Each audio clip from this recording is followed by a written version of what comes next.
maybe it's just the vibe of the moment, but I can't help but crave covering a game which doesn't demand a lot of my time to have played through. That might just be because I'm finding myself with a little less time for games at the moment, or the oppressive summer heat is enough to keep me away from my vintage hardware. I'm pretty lucky after taking a quick dive into the collection because I pulled out something I'd really been wanting to spend a fair bit more time with.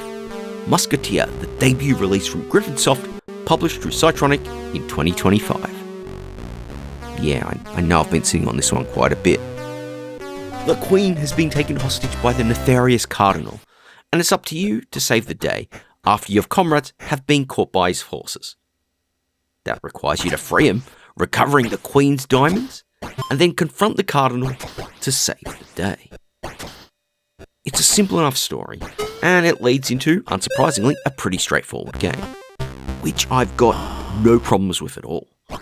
Musketeer is pretty easy to get into, particularly because it channels the spirit of the really early Datasoft games like Bruce Lee, Conan, Zorro, etc., and builds upon them, and manages to become its own thing in the process.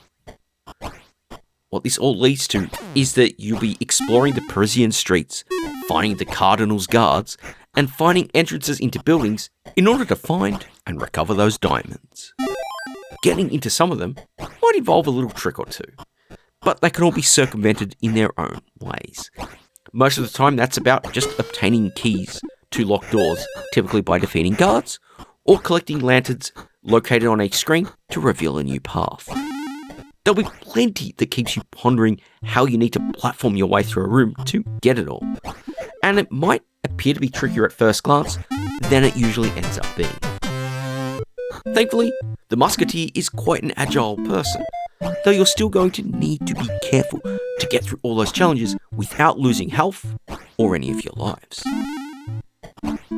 In fact, there's one puzzle in Musketeer that I loved because it required such a different creative solution in order to beat.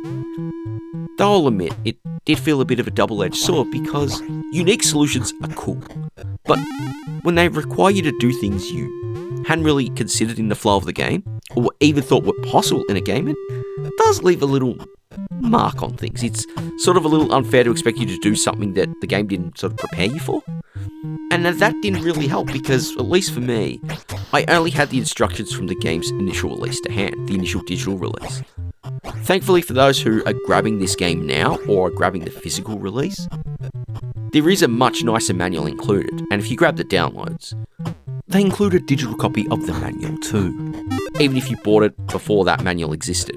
And that offers a pointer or two to get through some of those things, a couple of clues that I think really helped.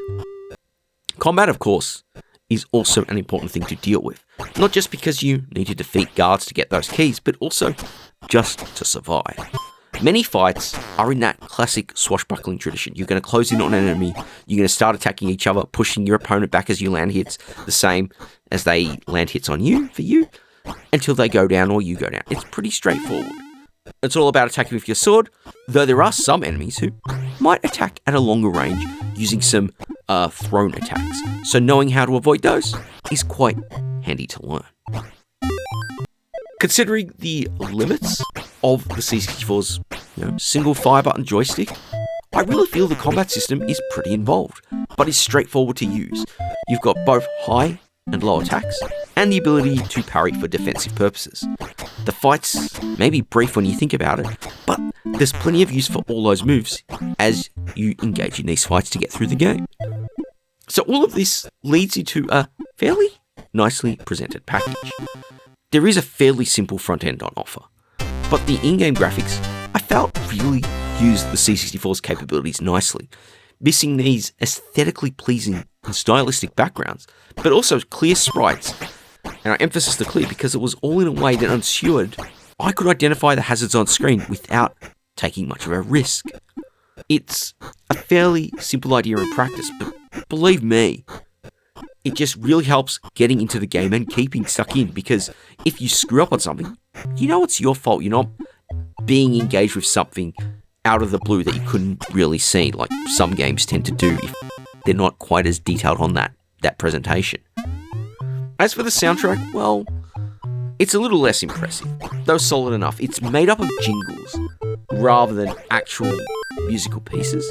But again, in a way, this actually channels the early game vibe from those Datasoft games that I think Griffonsoft, the developers, have been heavily inspired by. And that's not a bad thing in itself. I think, as much as I would have liked to have had a bit more of a soundtrack, those little jingles do help things be kind of fun in their own little way. So admittedly yeah, I had quite a bit of fun with Musketeer.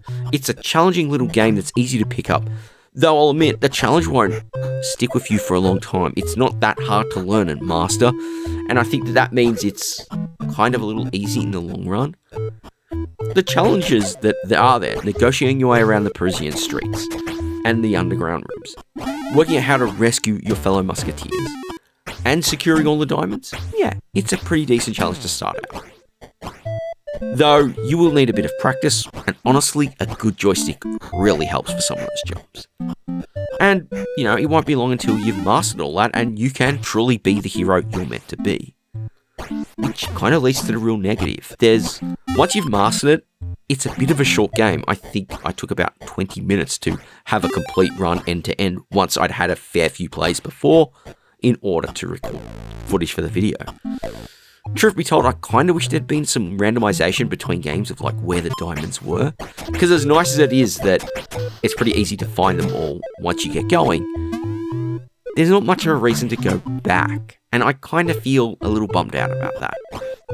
I mean, then again, if like me you played it and enjoyed it, and you want more, I guess the answer to that is really to look towards their next game, Sherwood, which pretty much builds on a lot of the ideas presented here, but goes for them a little more further and a little more detailed in some different ways. I have not spent anywhere near enough time with it, and I probably will get to it someday.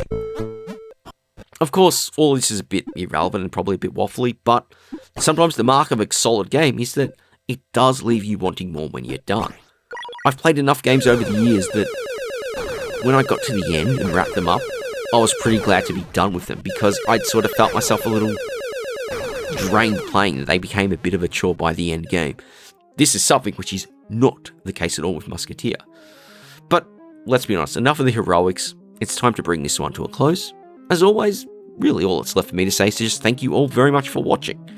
If you haven't already, check Musketeer out. There will be a link in the description to where you can grab the digital release or a physical copy, and how you can support the show if you want to do more, help me keep this thing going through some challenging, complex moments. But again, this one might have been a bit of a briefer episode, but I hope you'll enjoy it all the same and get inspired to check Musketeer out. And again, thank you all very much for watching.